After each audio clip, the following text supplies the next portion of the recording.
जैसा कि आप सब लोग जानते हैं कि पिछले कुछ समय से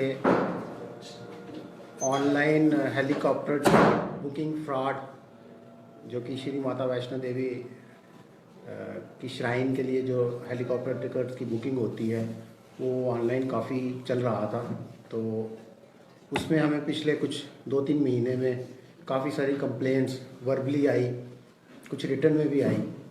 तो हमने एक यहाँ पे स्ट्रेटजी बनाई जिसमें हमने जितनी भी हमारे पास कंप्लेंट्स थी हमने उन सबको अप्रोच किया और उनसे राइटिंग में कंप्लेंट्स भी ली और हमने 3 एफआईआर इस पे लगाए। यहाँ पे 3 एफआईआर लगाने के बाद एक स्पेशल इन्वेस्टिगेशन टीम बनाई गई।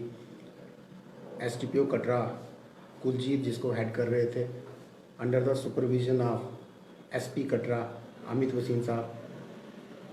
इस टीम के साथ काफ़ी सारी सब टीम्स भी बनाई गई और इन तीनों केस की इन्वेस्टिगेशन के लिए हमने ये सारी टीम जो हैं जहाँ जहाँ हमें इन्वेस्टिगेशन के दौरान ज़रूरत पड़ी हमने इन टीम को रवाना किया। हमारी कंट्रीज़ की काफ़ी स्टेट्स में ये टीम गई और इसमें खसूसन तौर पर मैं बताना चाहूँगा कि हरियाणा में और बिहार में जहाँ हमने ज़ीरो इन की और हरियाणा से हमें काफ़ी एविडेंस मिले। उसके बाद हमने बिहार में 2 टीमें हमारी स्टेशन की और उसी में से एक टीम जो जिसको हेड कर रहे थे हमारे एसडीपीओ कटरा कुलजीत साहब और इनके साथ हमारे इंस्पेक्टर साहिबान थे, कुछ और अफसर थे। उन्होंने एक मेजर सक्सेस पाई इस केस में और जो इस केस में 3 लोग जो मेन एक्यूज थे उनको हमने अरेस्ट किया। एक कगारिया डिस्ट्रिक्ट है बिहार में, वहाँ के वो रहने वाले थे जिनके नाम मैं बता दूंगा आपको। अशोक मिस्त्री एक है और दूसरे नंबर पे इनमें हमारा लखपति पासवान है, एक संतोष कुमार है तीसरा। ये तीनों वो लोग थे जो इस सारे नेक्सस को चला रहे थे और इसमें जो भी बेनिफिशियरी जो भी पैसा था ये एक बड़े तरीके से एक ऑर्गेनाइज्ड वे से उसको निकालते थे। इसके अलावा बाकी जो इन्वेस्टिगेशन है अभी हमारी चल रही है तो इसमें और लोग भी हो सकते हैं। तो we are investigating the matter और जो जो इसमें रिस्पॉन्सिबल पाया जाएगा उसको हम अरेस्ट करेंगे और उसका लीगल प्रोसेस जो है उसको फॉलो करेंगे। सर जी आप बिल्कुल ठीक कह रहे हैं। जैसे ही मैंने बताया आपको कि हमने काफ़ी स्टेट्स में इसमें काफ़ी मेहनत की हमारी टीम ने जो बनी थी, तो उसमें जब ज़ीरोइंग लास्ट करके हम बिहार पे पहुँचे तो बिहार में कुछ डिस्ट्रिक्ट्स हैं। अभी मैं इन्वेस्टिगेशन उस स्टेज पे नहीं है कि आपको सारा इन्वेस्टिगेशन डिस्क्लोज करूं, बट मैं इतना कहूँगा कि ये पूरा एक ऑर्गेनाइज क्राइम है वहाँ पे और इसमें इसके अलावा और लोग भी हो सकते हैं। आपको पहले ही पता है कि एक ग्रुप ऑलरेडी राजस्थान से पकड़ा गया है, साइबर सेल जम्मू ने पकड़ा था, तो उनको भी हमने लाया है इसमें, उनसे भी पूछताछ चल रही है। इसके अलावा ये जो 3 हैं मैंने कहा ये मेन किंग पिन थे बिहार में जिनको हमारी टीम लेके आई है, जहां वहाँ रिमांड वगैरह लेके अब इनसे फर्दर इन्वेस्टिगेशन की जाएगी और इस ऑलमोस्ट जो जो इसमें रिस्पॉन्सिबल होगा उसको टास्क पे लिया जाएगा। सर ये मैं आपको बताऊंगा कि पोस्ट कोविड के बाद एक ये चीज़ अगर आप भी आंकड़े देखते होंगे जो आए दिन नेशनल मीडिया पे भी आते हैं, तो कोविड के कारण एक ये चीज़ जो काफ़ी बड़ी है, चाहे ये रेलवे में है, चाहे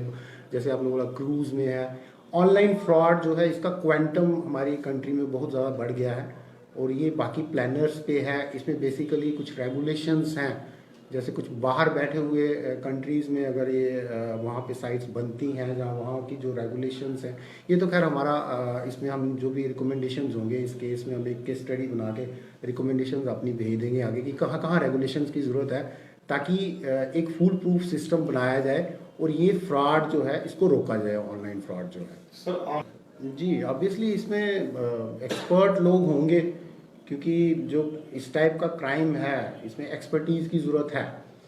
तो वो मैंने आपको पहले ही बताया कि हमने वो ज़ीरो इन करके वो पूरे इलाके जो हैं, पूरे डिस्ट्रिक्ट है बिहार के जहाँ पे ये होता है, वहाँ पे मल्टीपल रेड्स की गई। ऐसा नहीं है कि ये 1-2 रेड से पकड़े गए, इनको पकड़ने के लिए भी बहुत सारा मेहनत लगी। और साथ में एक चीज़ मैं और ऐड करूँगा, यहाँ पे पुलिस ने इसमें जैसे ही पुलिस को पता चला, एक तो जो इन्वेस्टिगेशन हमारी चलती रही साइड बाय साइड, जो हमारे एसपी कटरा हैं यहाँ पे और हमारी पूरी टीम जो साइबर सेल की है यहाँ पे, उन्होंने ये काम किया कि उन्होंने जितनी साइट्स की हमें इन्फॉर्मेशन आती थी कि ये फ्रॉड है और इसका एक बड़ा टीडियस सा प्रोसेस होता है, उस प्रोसेस के थ्रू जाके हमने ऑलमोस्ट 40 साइट्स जो हैं वो ऑनलाइन हमने ब्लॉक करवा दी हैं। साथ एक अवेयरनेस की ज़रूरत है, हमें पब्लिक में एक अवेयरनेस देनी है। जैसे कि श्राइन बोर्ड को भी हमने बोला और श्राइन बोर्ड ने काफ़ी किया भी है इसमें। उन्होंने जगह जगह ये बताया है कि उनकी एक ही साइट है, वो ना कहीं व्हाट्सअप मैसेज करते हैं ना कहीं कॉल करते हैं, एक ही साइट है जिस पे टिकट की बुकिंग होती है। ये अवेयरनेस जो है मेरे हिसाब से आपके माध्यम के थ्रू हमारी कंट्री में पहुंचनी चाहिए कि कोई भी इसमें फंसे ना, क्योंकि ये जो ऑनलाइन फ्रॉड है ना, ये एक डायनेमिक प्रोसेस है। एक ग्रुप पकड़ेगा, दूसरा ग्रुप क्रिएट होगा, फिर तीसरा ग्रुप क्रिएट होगा। एक डेटरेंस हम क्रिएट कर सकते हैं, लेकिन इसको पूरी तरह से रोकना बहुत मुश्किल है। और इसका जो एंड है वो यही है कि अवेयरनेस लोगों में हो ताकि ये चीज़ जो मिनिमाइज हो जाए। हाँ, ये तो मैंने आपको पहले ही बताया कि इन्वेस्टिगेशन चल रही है। अभी बहुत सारा जो पार्ट है वो इसका हमें देखना है। अभी हमने जो मेन इन्वॉल्व थे उनको कैच करके लाया। सर एक बात मानी जाए, अभी तक जो इन्वेस्टिगेशन हमारी हुई है उसमें कोई लोकल एसोसिएशन या लोकल इन्वॉल्वमेंट हमारे सामने नहीं आई है। ये सारा नेक्सस जो है वो पर्टिकुलर डिस्ट्रिक्ट, इसका जो पर्टिकुलर मैंने जगह बताई आप, वहीं से ओरिजिनेट होता है और एक ऑर्गेनाइज वे से ओरिजिनेट होता है। तो वो पूरा इन्वेस्टिगेशन मैं स्टेज पे शेयर नहीं करूँगा क्योंकि वो फर्दर इन्वेस्टिगेशन हमारी हैम्पर करेगी। बट यही है कि जो मेन बंदे थे, जो बेनिफिशियरी थे, जिनके अकाउंट में पैसा जो निकाल रहे थे, वो हमने पकड़ के ले आए हैं। तो इसमें कुछ इसमें मैंने आपको पहले ही बताया कि काफ़ी सारे इसमें कंप्लेंट्स लोगों ने की भी नहीं। जो हमने कोई तकरीबन 17 के करीब जो कंप्लेंट्स थी उनको हमने नोटिस में ला के उनसे बात करके हमने एफआईआर रजिस्टर किए थे। तो उसमें डिफरेंट अमाउंट था। अब जैसे ये अमाउंट जो है ये पर्टिकुलर किसी एक अकाउंट में नहीं जाता, वहाँ से मल्टीपल अकाउंट्स में ट्रैवल होकर जाता है और फिर एंड प्रोडक्ट बनता है और उसके बाद ये डिस्ट्रीब्यूट होता है डिफरेंट जो बेनिफिशरीज हैं जो इस क्राइम को कर रहे हैं। वो हम सारा का सारा जो है ना लास्ट में जाके वो एटीएम से निकालते हैं उसको बिट्स में करके। तो वो सारा एक इन्वेस्टिगेशन का पार्ट है, कितना अमाउंट था, कितना निकला, कितना और रिकवर होगा। तो वो हम जैसे आपको हमें पता चलेगा हम आपको अपडेट करेंगे। हाँ बिल्कुल, इसमें मैंने पहले ही बताया सबसे ज़्यादा जो इम्पोर्टेंट प्रोएक्टिव रोल पुलिस ने प्ले किया कि जो 40 साइट्स थी वो ब्लॉक की। आप खुद समझ सकते हैं अगर एक साइट पे 10 या 15 फ्रॉड भी हो रहे हैं तो आप मल्टीप्लाई करेंगे तो आपको पता लगेगा कि कितने फ्रॉड कम हुए होंगे इससे। तो एक तो वो हो गया। सेकंड, जो लोग इसमें पकड़े गए, अगर हम उनको नहीं पकड़ते तो ये नेक्सस जो है ये आज तक पता नहीं कितने और लोगों को ये अपने उसमें चंगुल में ला चुके होते हैं। इन्वेस्टिगेशन जैसे जैसे चलेगी, मैंने बोला ये ऑर्गेनाइज क्राइम है, ये कोई आइसोलेटेड क्राइम नहीं है, इट्स ऑर्गेनाइज क्राइम।